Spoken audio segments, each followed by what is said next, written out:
Trump কি ধীরে ধীরে বুঝতে পারছেন যে তার ভারতবর্ষ এবং বাংলাদেশকে ঘিরে যে নীতি, সঙ্গে মায়ানমার, সেই নীতি ভারতবর্ষকে চটিয়ে হবে না। ভারতবর্ষকে অস্থির করার চেষ্টা করেছেন বাংলাদেশকে নিয়ে, বাংলাদেশকে দিয়ে বলা যায়। অন্যদিকে ট্যারিফ,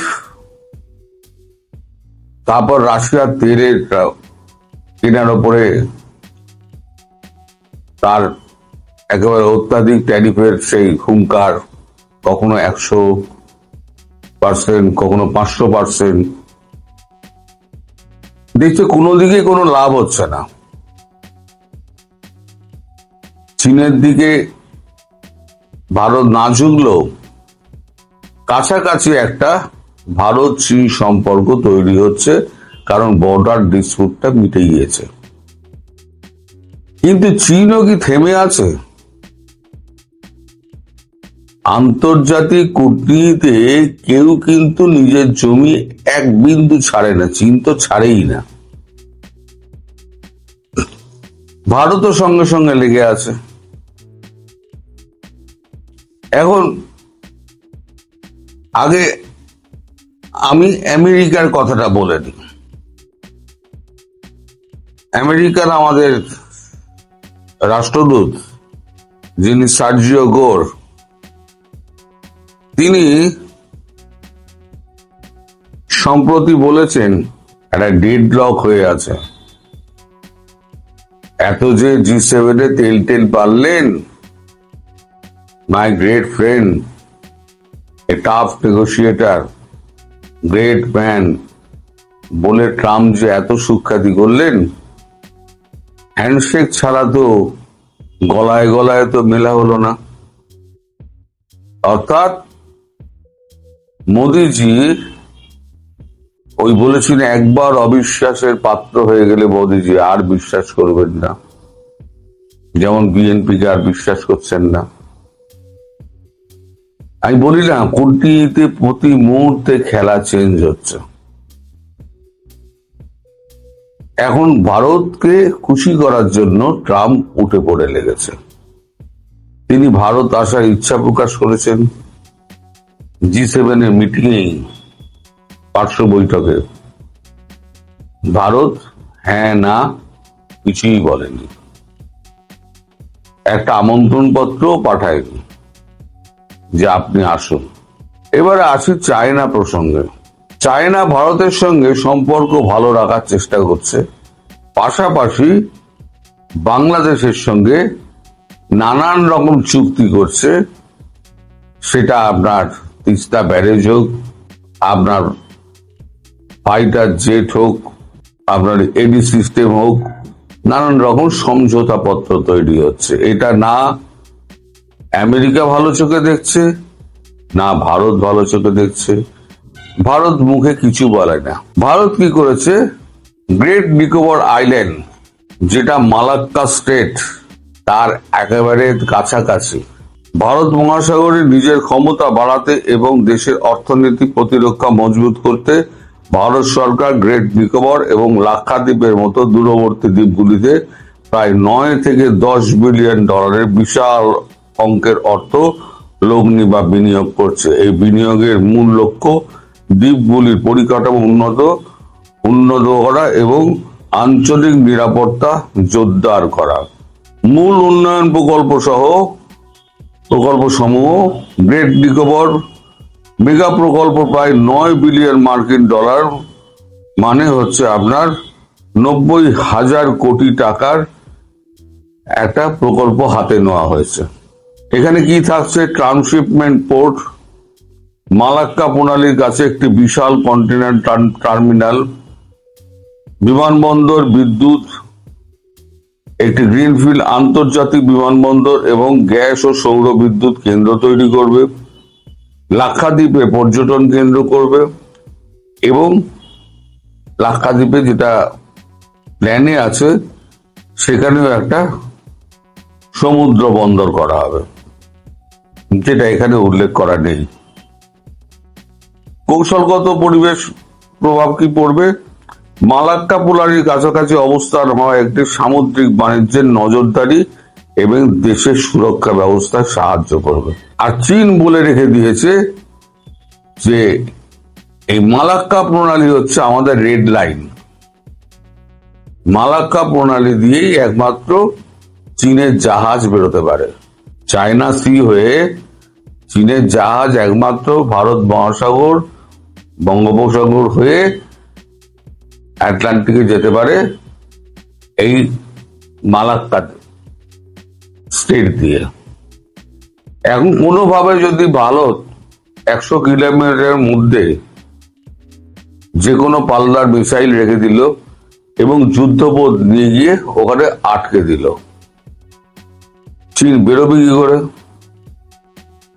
তার জন্যই চীন ওই আপনাদের বাংলাদেশের মংলা বন্দর নেওয়ার জন্য উঠে পড়ে লেগেছে, যে একটা বাইপাস করা থাক। ভেতরে ভেতরে সব খেলা চলছে, ভারত মুখে কিছু বলছে না, কিন্তু চীন যেমন পেছনে পেছনে খেলছে বাংলাদেশের হয়ে, ভারত তেমনি নিজের নিরাপত্তার স্বার্থ দেখিয়ে ভারত চীনকে ব্লক করার চেষ্টা করছে। এই হচ্ছে কূটনৈতিক খেলা। খেলায় সব থেকে বেশি অপাঙ্ক্তেয় হয়ে গেছেন ডোনাল্ড ট্রাম্প।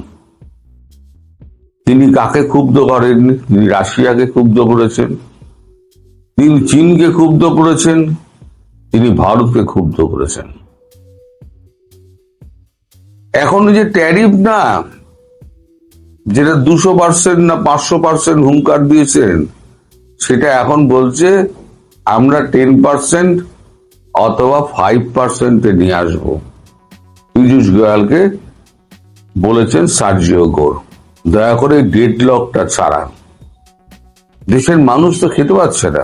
মানুষ যদি খাবার না পায়, মশলাপাতি না পায়, দুগ্ধজাত প্রোডাক্ট যদি না পায়, যেটা ম্যাক্সিমাম ভারত এবং কলম্বিয়া থেকে আসে, ভারতটা ম্যাক্সিমাম শাক সবজি যাই বলুন না কেন সব ভারত থেকে যায়, মাছ মাংস সব।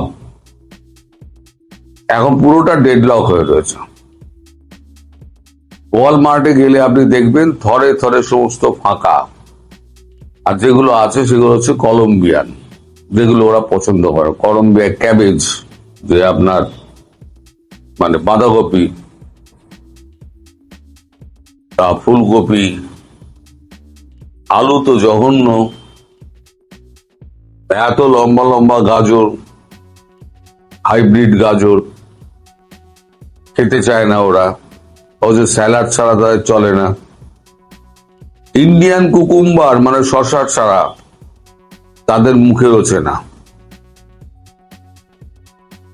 কাবুলের বেদানা তো কাবুল থেকে সোজা আসে না, বা কাবুল থেকে যত আনার থেকে আরম্ভ করে যত আপনার আখরোট ফাখরোট সমস্ত তো ভারত হয়ে আসে, ভারত হয়ে যায় আমেরিকাতে। ভারতের সঙ্গে যদি ডেডলক হয়ে থাকে, তাহলে না পাবে কাজু, না পাবে পেস্তা, না পাবে বাদাম, না পাবে আখরোট, কিছুই পাবে না, পাচ্ছে না। সেক্ষেত্রে প্যাচে পড়ে আছে কে? প্যাচে পড়ে আছে আমেরিকা, আর মধ্যখানে রয়ে গেছে বাংলাদেশ। প্রথমে বাংলাদেশে ইউনূস সরকারকে নিয়ে এলো, ইউনূস সরকার এসে তো পুরো ব্যর্থ হয়ে গেল, দেশের মধ্যে অরাজকতার সৃষ্টি করলো। তারপরেতে ভারতের শরণাপন্ন হয়ে ভারত এবং আমেরিকা মিলে বিএনপিকে ক্ষমতায় বসালো, তারেক রহমানকে রীতিমতো মুচলেকা লিখিয়ে। এখন সে তারেক রহমানও গদ্দারি করেছে। তারেক রহমান কি করেছেন? চীনের কোলে উঠে গিয়ে বসেছেন। তার ফলেই এই সার্জিও গোরের এই সফর, এবং সেখানে সফরে যা যা আলোচনা হবে সে সবই তো প্রকাশ পাবে ধীরে ধীরে। তখন দেখবেন আপনাদের উপরে চাপটা কিরাম আসে, আমি যেটা বলেছিলাম না, দীর্ঘদিন ধরে বলে আসছি, চাপ কতটা বাড়বে। ট্রাম্প আসার জন্য উন্মুখ হয়ে রয়েছেন, মোদিজি ডাকছেন না। এটা ট্রাম্পের কাছে যে কতটা অপমানজনক সেটা আর কেউ না জানুক, কেউ না বুঝুক, অন্তত মার্কিন প্রেসিডেন্ট ডোনাল্ড ট্রাম্প হাড়ে হাড়ে টের পাচ্ছেন ভারতের সঙ্গে গদ্দারি করার ফল কি কি হতে পারে, আর ভবিষ্যতে কোন দিকে যাচ্ছে, চীন কি খেলছে বাংলাদেশের সঙ্গে এবং ভারতের সঙ্গে এবং মায়ানমারে, ব্যাকডোরে মায়ানমারের সঙ্গে। তার জন্য ভারত যেটা করছে সেটাও আপনাদের পরিষ্কার বলে দিলাম। জিও পলিটিক্যালি জিনিসটা আস্তে আস্তে চেঞ্জ হচ্ছে। এই অবস্থায় যার ফেরার কথা তিনি ক্যামোফ্লেজিং ওয়েতে এমন ভাবে ফিরবেন যে আপনারা ধরতে পারবেন না। ক্যামোফ্লেজিং ওয়েতে সেটা কি আমি নিজেও জানি।